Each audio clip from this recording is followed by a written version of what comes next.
Hello everyone, welcome back to my channel.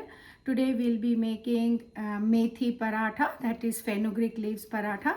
So as you can see, I have all the ingredients here. So I have taken around 2 cups of whole wheat flour, around 1 cup of fenugreek leaves, that's methi leaves. I have washed it 3 to 4 times and then I have kept it here, and I'm going to chop them into fine, really fine.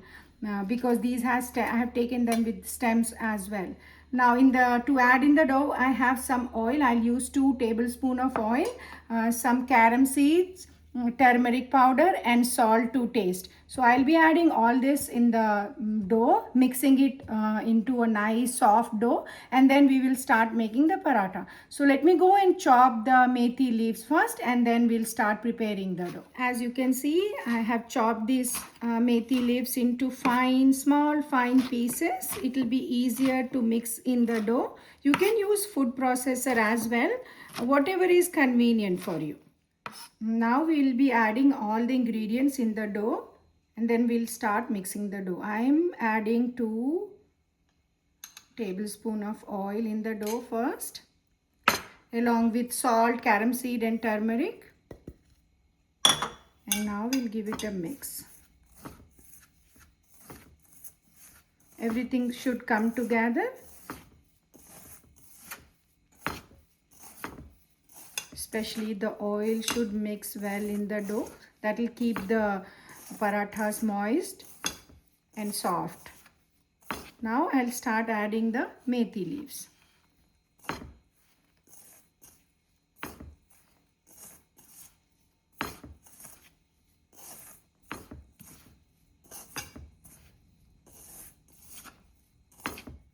I'll add a little more. I think this much methi leaves is enough. For 2 cup, I think once we chop the methi, like around it comes to half a cup, that should be good enough.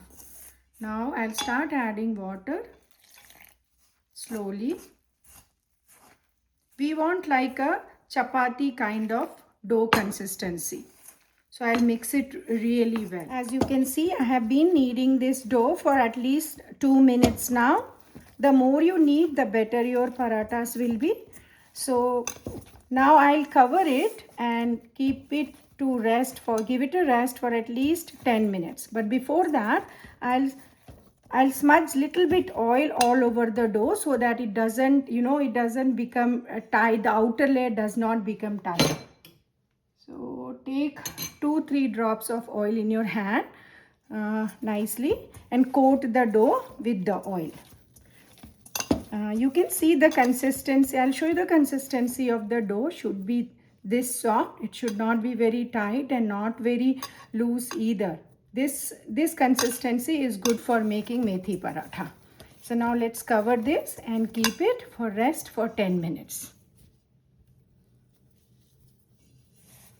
This dough has been sitting for almost 10 minutes now. We are going to start making the parathas. Now what I'll do, I'll knead the dough for at least 30 seconds more.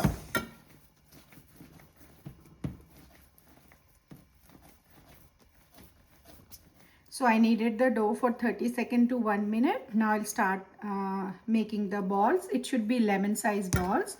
So I have divided the dough into 2 parts. That makes easier. Now I'll take one medium-sized ball of dough. In the meantime, I've heated the tawa because it needs to be really hot. Now we'll start rolling the paratha. I'm making round paratha. However you want, you can decide the shape. You can make it triangle or square. I prefer this way. So we make it round. Make sure it's not too thin, not too thick. The edges needs to be rolled nicely as well. So you can see it's nice medium sized paratha with the thickness. It's not neither too thin nor too thick. Now we are going to put this on the hot tawa and let it cook for 30 seconds to 1 minute on one side, and then we are going to flip it on the other side. In the meantime, I'll make the next one. So I flip the paratha on the other side. This side you can see there are brown spots. That means it's half cooked on this side, almost half cooked. Now what we are going to do, we are going to cook the next side fully, almost 100%. Apply oil and then flip it. So I'll start applying the oil now and I'll show you. Now I'm putting oil. Be mindful while putting oil. We don't need too much of oil. Very little, go slow on that, and with the back of the spoon, or you can use a brush as well. And then we take a spatula and rub it this way. Flip it on the other side, press it little bit. Just to make sure it's fully cooked on both the sides. Now you can see it looks fully cooked and this paratha is ready. We are going to remove it from the tawa. Be careful, it's hot. Sorry, wait. So this is the last one I am making. I was able to make around 10 parathas with this 2 cups of dough. So we are all done. You can see all the parathas are well cooked. They are all in similar sizes I have made.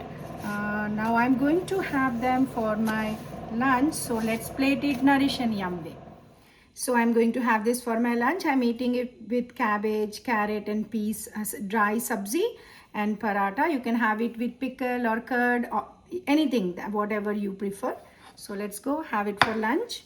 Let me break it and show you how soft it is.